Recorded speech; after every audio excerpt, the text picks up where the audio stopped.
पिशाचों का रहस्यमयी गांव का राज पार्ट 6।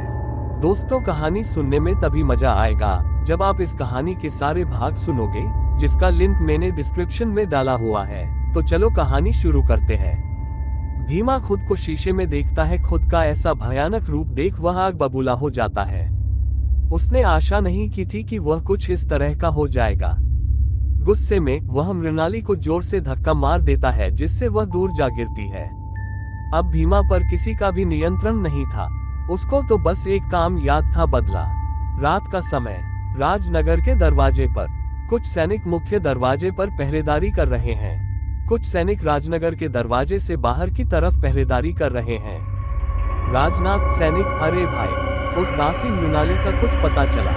पता नहीं कहाँ चली गई। चलो भाई, तुम लोग यहाँ पर पहरेदारी करो, मैं अभी हल्का होकर आता हूँ। अरे ये क्या, ये सामने क्या? पहरेदार की चीख सुनकर बाकी पहरेदार वहां जाके देखते हैं कि क्या हो गया। वहां पर उस सैनिक के शरीर के टुकड़े टुकड़े इधर उधर पड़े थे। दरवाजा तोड़कर भीमा रानी के कक्ष में पहुंच जाता है। शोर सुनकर रानी उठ जाती है। सामने उसको देखकर चीखती है। तभी भीमा राक्षस अपने हाथ के प्रहार से रानी के शरीर के 3 टुकड़े कर देता है। रानी को मारकर भीमा राजा को मारने के लिए निकलता है।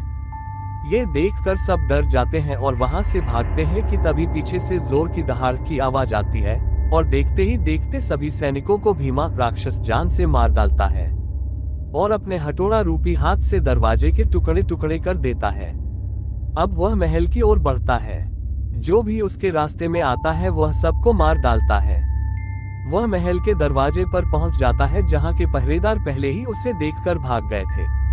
जिन्होंने उसे रोकने की कोशिश की उन सब का भी वही हाल हुआ जैसा दरवाजे के पहरेदारों का हुआ था।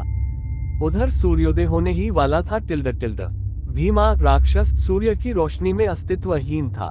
सूरज की रोशनी पड़ते हैं उसका शरीर जल उठता, इसलिए भीमा महल छोड़कर भाग जाता है और जंगल में जाकर छिप जाता है।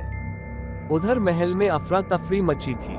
राजा जब रानी के कक्ष में पहुंचता है तो रानी का क्षत विक्षत शरीर देखकर स्तब्ध हो जाता है। राजा कुछ भी नहीं समझ पा रहा था कि उसके परिवार के साथ यह सब क्या हो रहा था। राजा ने सभी विशेष अधिकारियों की एक सभा बुलाई। सभी में गंभीर बहस होती है और कोई भी इस नतीजे पर नहीं पहुंच पाता कि यह शैतान कहां से आया। तभी राजमंत्री बोलता है कि इसका जवाब तो अब केवल मृणाली ही दे सकती है।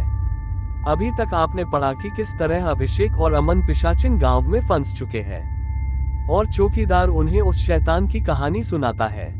कैसे मृणाली अपने बेटे भीमा की मौत का बदला राजा और रानी से लेती है। किस प्रकार से मृणाली शैतान को राजा के बेटे की बलि देती है। कैसे भीमा एक भयानक से शैतान में बदल जाता है और रानी को मार देता है। अब आगे, पर मृणाली कहाँ है, इसका पता तो किसी को भी नहीं है। मनाली जिंदा है या मर गई, क्या पता, राजा कहता है। तब राजमंत्री बोलता है कि राजऋषि जी को बुलाया जाए, वही बता सकते हैं कि मृणाली कहाँ होगी। कोष्टक।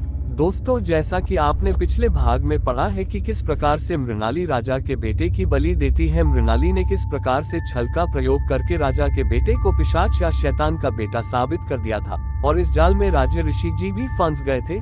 मानना पड़ेगा, मृणाली राजऋषि जी से कहीं गुना ज्यादा मायावी और ताकतवर है। अब तक राजऋषि जी को इस बात का पता नहीं है कि राजा का बेटा शैतान नहीं था और यहाँ तक कि मृणाली राजा के बेटे की बलि दे चुकी है। पिछले भाग में आपने ये पढ़ा होगा। राजऋषि जी दरबार में पहुँचते हैं। उनके साथ में एक बहुत ही हट्टा कट्टा नौजवान भी होता है। राजा दुखी स्वर में बोलता है कि ऋषि जी, हम पर घोर संकट आन पड़ा है। वह मायावी बच्चा पूरे राजनगर पर कहर की तरह बरस पड़ा है। राजा को अब तक इस बात का पता नहीं है कि वह जिस शैतान को उसका बच्चा समझ रहा है वह असलियत में मृणाली का बेटा भीमा है। राजऋषि उस समय नगर में नहीं थे जिस समय भीमा ने नगर पर हमला किया था। दरअसल वो उस समय अपने गुरु ऋषि ज्ञानेश्वर जी के पास गए हुए थे, क्योंकि उनके गुरुजी बड़े ही पहुंचे हुए साधु संत थे। राजऋषि जी को मृणाली का पता मालूम करना था, साथ ही में राजा के बेटे का भी। राजऋषि जी बोलते हैं कि महाराज, इसी संदर्भ हेतु मैं अपने गुरु जी के पास गया हुआ था ताकि मृणाली का और आपके बेटे का पता लग सके। उस समय मेरे गुरुजी अपनी ध्यान साधना में लगे हुए थे, इस कारण मुझे थोड़े समय वहां पर रुकना पड़ा। पर एक दिन वह मेरे सपने में आए और बोले कि मैं जानता हूँ कि तुम किस लिए यहाँ आए हो, चिंता मत करो, तुम मेरे शिष्य मृत्युंजय के साथ जाओ, वह बहुत बलशाली और बुद्धिमान है, तुम उसे सारी बात बता दो। बस महाराज यही कारण है कि मुझे यहाँ से अपने गुरु के पास जाना पड़ा। उधर रात होने में बस कुछ ही प्रहर बाकी रह गए थे।